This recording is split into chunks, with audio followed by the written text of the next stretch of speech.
Hey, welcome to another episode of Film Buff Bros. This time, we're going to be talking about our favorite 1970s horror movies. So, what is your number 3? Number 3 for me is Texas Chainsaw Massacre from 73. And it is such a vibe. And a friend of ours says he made a good point. You can smell the film. Independent film, not a lot of money in the film, but super effective with the sound design, and there's just a lot to talk about for this film. But acting, I thought, was believable, even though these were pretty much non-actors that worked with it because there wasn't much of a script anyway, so you could just be yourself. You'd throw in a couple plot points. It's a long build-up, and when it gets there, it's like abrupt, cold. The Leatherface slams the butcher door closed, this metal door, and the movie just like sucks you in, and you are stuck in this movie with these characters. So love it, recommend it. I'm gonna cheat a little bit because I'm stuck between Texas Chainsaw Massacre and Halloween. Both of them, the third act. You know what? I'm going to go with Texas Chainsaw Massacre. I don't know, it's so creepy. And I think it starts with like the mutilated corpse at the graveyard. And then you have the hitchhiker cutting himself. So those are like the most like pivotal kind of points that are like making you think, what is going on here? And it's so creepy. And it really makes you, like you said, or like Steve said, you can really smell like what's going on. You know, it makes you feel for them. They're trapped in this van. It's really hot. They're running out of gas. And you know, you kind of feel for the handicap guy. It has a very like claustrophobic kind of feel like you like. Only problem I have with it is the third act is just so much screaming. It's just nonstop screaming from that girl. So like the first 2 acts, there's a lot of suspense, super creepy, love the soundscape. I hate the third act, but despite that, they're firing on all cylinders. So that's my number 3 as well. Okay. Well, I have to go back and watch the ending because to me that wasn't distracting enough to say, because I really did enjoy the ending where he's got the wielding just that last shot with the sun going down. He's wielding the chainsaw. So I like that. I like the ending scene. Okay. Yeah. And I like that she gets away, that one person gets away. And then she's like in the truck, like, ha, ha, ha, ha, ha. Like, just like, yeah, it's just so like, it's such a psychological like trip, that movie, and like that end, like, yeah, it's a perfect ending. But it's just like when she's running away, everyone else is dead but her, and it's just her whimpering and screaming, and you know, it's like, hit her. It's almost like the audience, like she's the audience at the end of the film going, where did you just take me? Like, what part of America is this? Yeah. Because it was the first time they're showing this is what's happening in the back West Virginia, Texas boonies. So, all right, what is your number 2? Well, I just talked about my number 3 as well, Okay. So you go number 2. Black Christmas, 1974, directed by Bob Clark. Yeah, I was watching some of that last night. Oh, man, I think it was Mom that told us to watch this when we were kids. And yeah, that movie is timeless. And the prank caller aspect, the camera point of view from the bad guy point of view, there's a lot of firsts.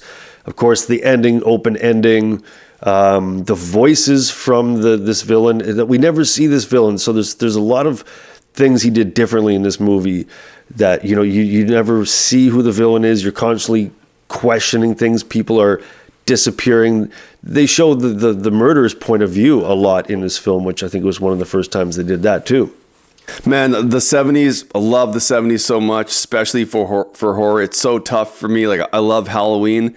I was like really on the fence about whether my number 3 would be Halloween, Black Christmas, or Texas Chainsaw Massacre. And like, it's very difficult for me to choose any of those as my number 3. They're kind of all tied.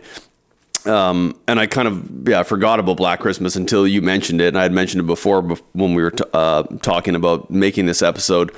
So yeah, I'm cheating. Like, my number 3 is all of those: Halloween, Texas Chainsaw Massacre, and Black Christmas. And now that you mention it, yeah, probably I'm going to say Black Christmas is my number 3.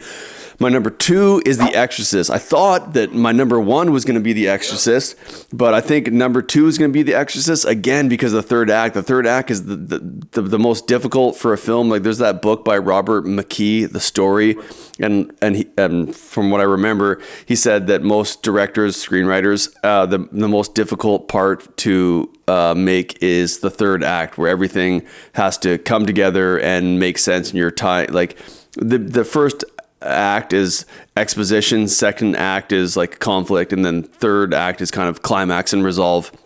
So it seems to be the most important part. And again, like the power of Christ compels you, the power of Christ compels you, and we get the same like fucking levitation and disgusting face and puking. So it's kind of rehashed, recycled from what happens earlier on in the film.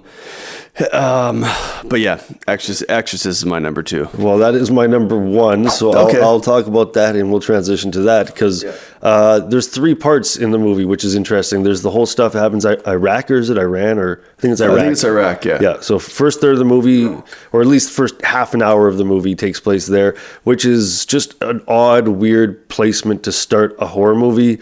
But it works. It's eerie. The people that you see in the streets, this camera looks at their eyes, and then suddenly like a donkey or a horse will come by the camera, whip past the camera. Great B-roll. Yeah, like unnerving, like opening to the movie. Then you go to this like innocent girl, blah, blah, blah, which is the whole crux of the film. Or crux Great juxtaposed from like that Totally, opening. man. Yeah. Just jars you, which I've said this on the show a couple of times, that I like jarring editing in horror movies. I think that works in its favor. So second part, she's all innocent, great. And then it's such a sterile second middle to that film. It's all in this hospital environment, very sterile, bleak, lifeless environment. So he's just taking you through all these different odd new environments in the form of a horror movie. It's crazy. Even if the third act didn't exist to me, the first 2 were fantastic. And then by the time you get to that, there's no wonder people were having like physical reactions in the theater, because it's just the format of the film. Kubrick always said that, I want to change the format. He tried to do that with Eyes Wide Shut. Change the format of storytelling. I think that's what Friedkin and William Peter Blatty did with The Exorcist. They changed the format of horror storytelling, you know? I think Ellen Bernstein just carries that film for the first like 2 acts. She's not really in the third act, but for the first 2 acts, like, yeah, like, I don't know, like, yeah, I think that's probably like the number 1 reason. There's so many things going on, like with the cinematography, and Linda Blair, tremendous performance too. But yeah, Ellen Bernstein, yeah, just like that arc of being a happy-go-lucky mom and actress to just being completely desperate, trying to like solve this horrible problem. Kind of like Cujo, the maternal thing. The maternal thing's there again. Yeah, absolutely. Yeah. All right, so my number 1 is The Omen. I didn't think it was going to be number 1. I thought that Exorcist was going to be in my number 1. I didn't even really think The Omen was going to be on my list. I've seen it probably like, I don't know, half a dozen times, maybe more. But the pacing, the scoring, the performances, it's kind of like a murder mystery. Like, is this kid really like the son of the devil? And I just love like that arc. And it has like this kind of element that Final Destination had, where, you know, people are getting killed by random like happenstance of, you know, things going on.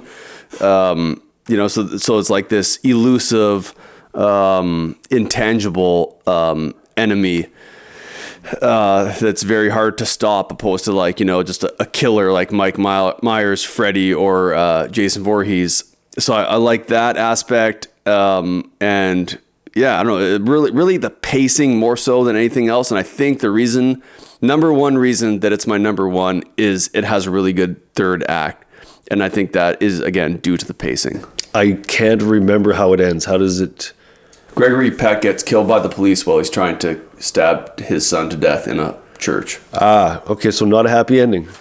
No, and then the very ending is Damien getting, pardon me, Damien getting adopted by the president of the United States, which leads on to the second one, because Gregory Peck plays the ambassador for United States in Britain.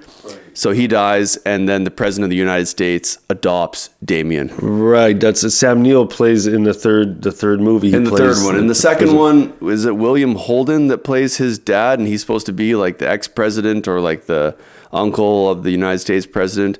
Omen 2 is good too, and 3 is pretty good, but like, yeah, number 1, I think is the best horror film of the 1970s. Do you think it's relatable to Rosemary's Baby? Is it like almost a continuation of? For sure, definitely. Yeah. Well, I wouldn't say a continuation. Like, they're a little different, but Rosemary's Baby has comedy peppered throughout it, whereas The Omen does not, like, at all. Yeah. Well, that might have been a little Easter egg hint to what we're going to do next, which is 1960s horror films. 1960s horror. So, yeah. All right. That's another episode of Film Buff Bros. Tune in next week for another episode of Who Knows What. Thanks, guys. Thanks for watching. Please subscribe. Love ya.